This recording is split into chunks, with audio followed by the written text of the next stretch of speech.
Have you ever wondered how Ghana, the first sub-Saharan African nation to gain independence, came to be? The story is deeply intertwined with a place once known as the British Gold Coast.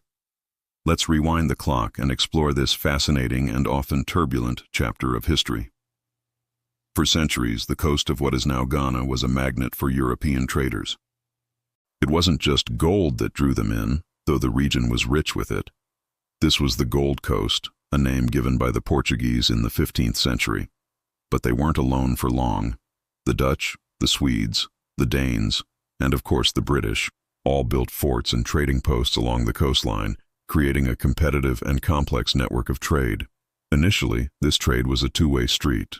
European powers sought gold, ivory, and other resources, while coastal African states like the Asante Confederacy engaged in commerce, exchanging goods and, tragically, participating in the transatlantic slave trade.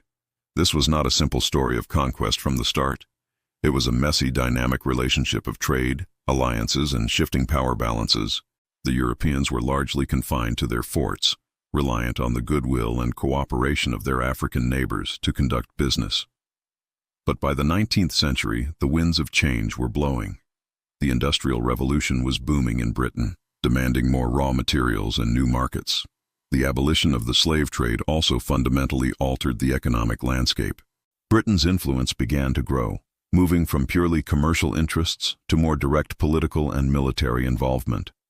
They weren't just traders anymore. They were becoming a dominant power. The real challenge to British ambitions came from the interior, from the powerful Asante Empire.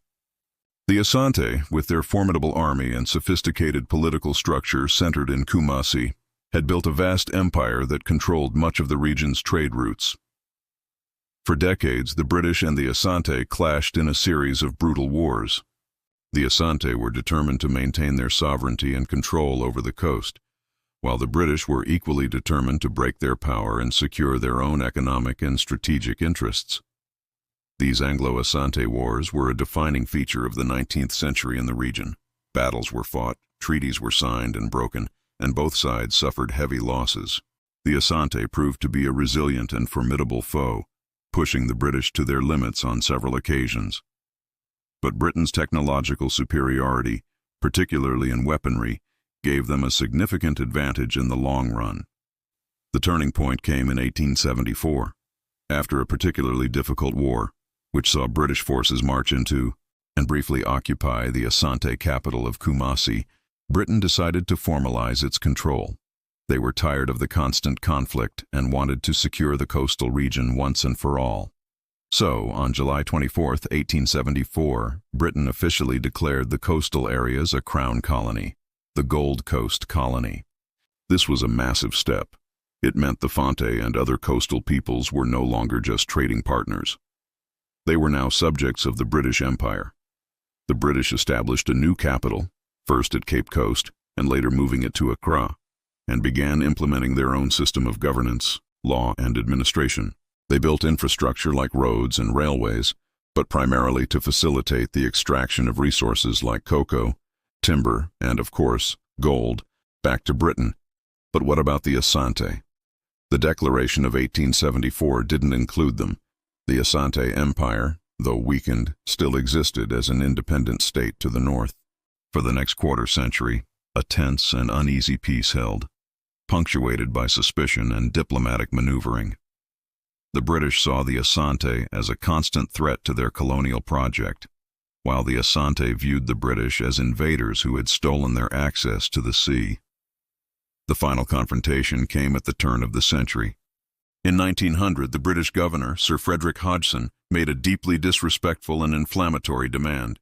He went to Kumasi and demanded to sit on the golden stool, the sacred symbol of the Asante nation's soul and unity.